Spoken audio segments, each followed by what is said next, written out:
Okay. Next up, NaKeesa Frazier-Jennings.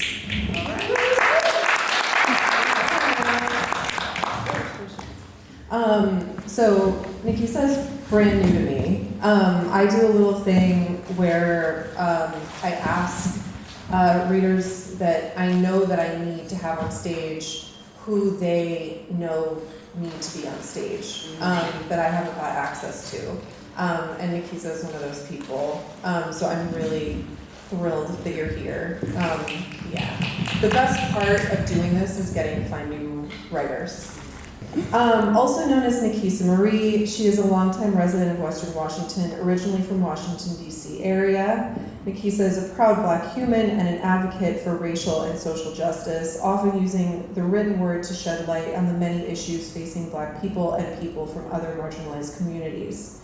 In addition to being a writer, she is a model, visual artist, manager, serves as the creative director for art exhibits, and the owner of virtual consulting firm NaKeesa Marie Enterprises.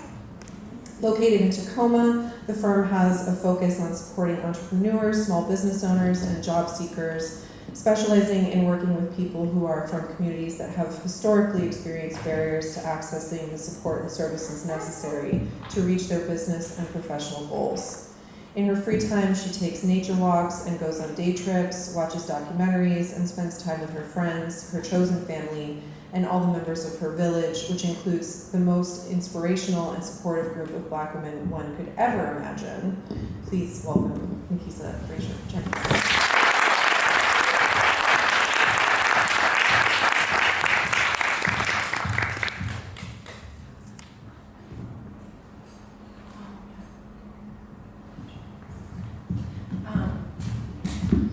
And just a content warning, there's mention of rape in her piece.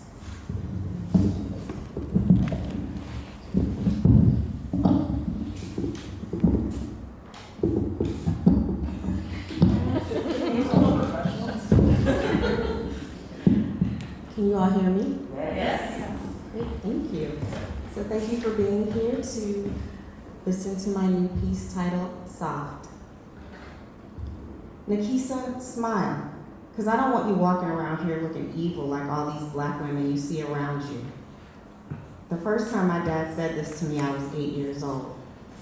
He didn't say this to me because he hated Black women, but because he loved his daughter, and he wanted his little girl to just be able to be a kid.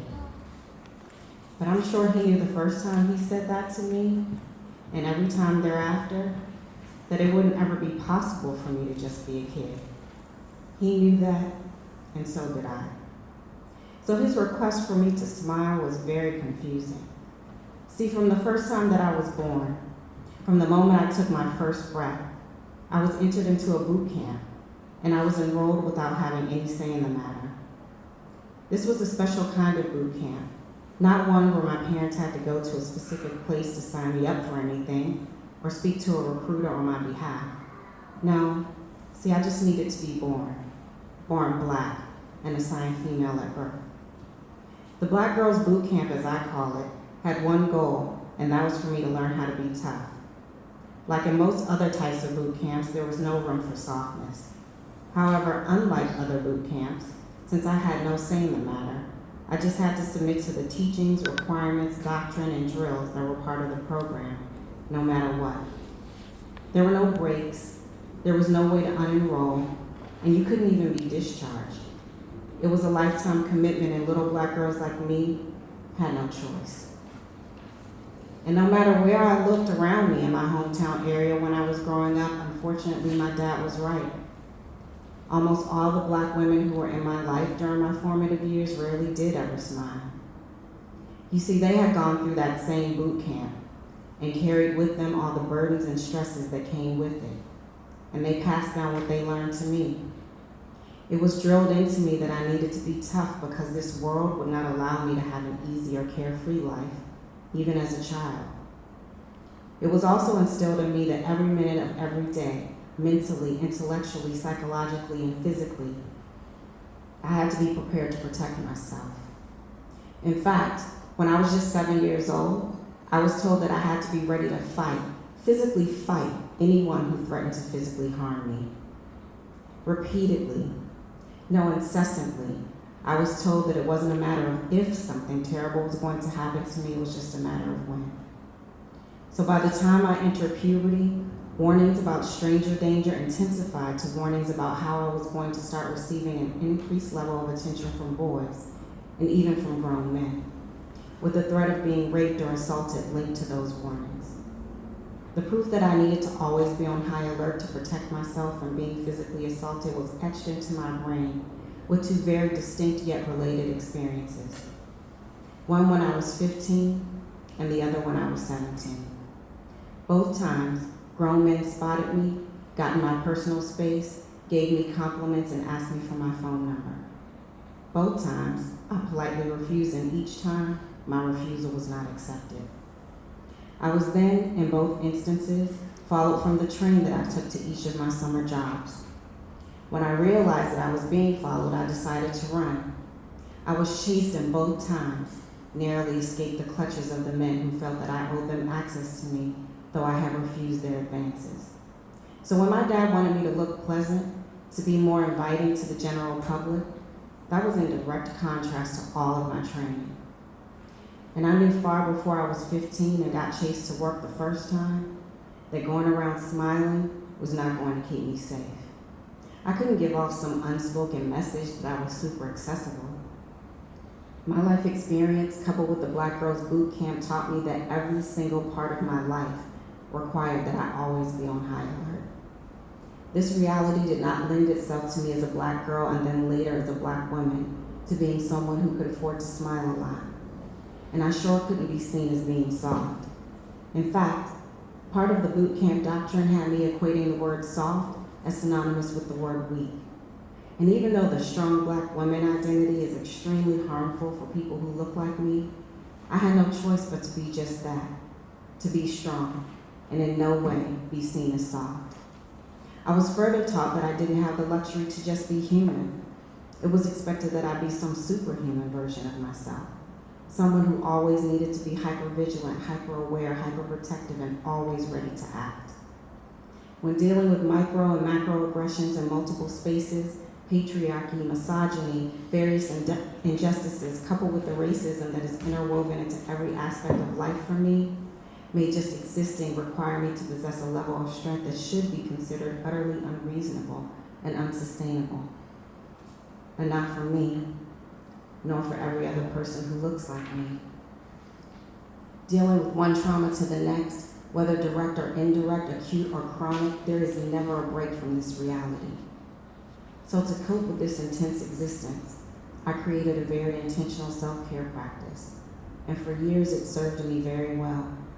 But eventually, it became clear that self-care alone just wasn't enough. I knew I needed it to combat all the horrific things that I had to witness and experience.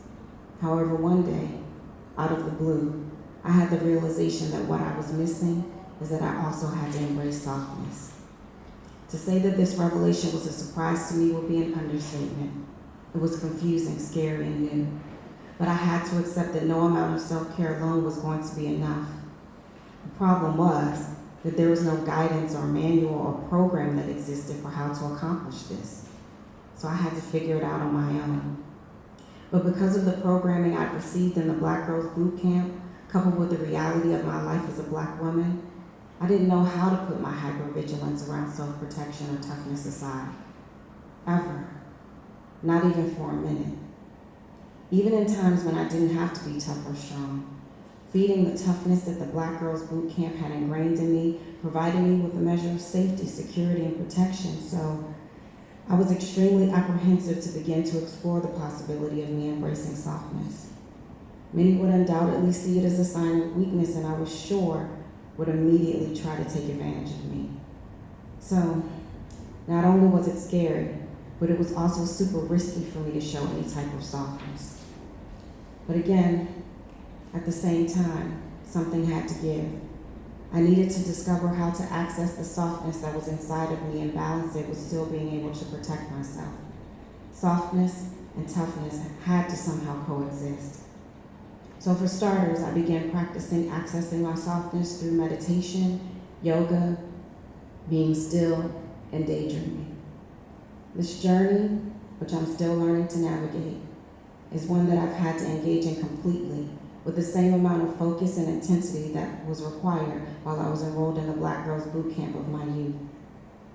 Though this is still frightening and very much new, I've also found it to be truly magical and pure and healthy.